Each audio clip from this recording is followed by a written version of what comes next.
Gerakan Pintu.co, Mahkamah Konstitusi telah menerima 81 permohonan sengketa hasil pemilihan kepala daerah 2024.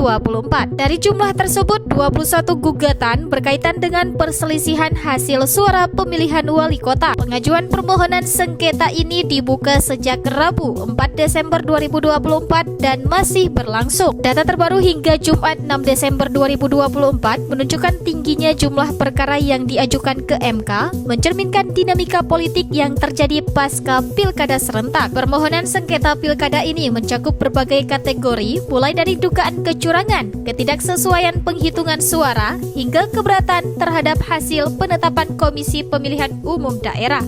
Dari 81 permohonan tersebut, Pilwalkot menjadi salah satu jenis pemilihan yang paling banyak disengketakan dengan 21 gugatan resmi terdaftar.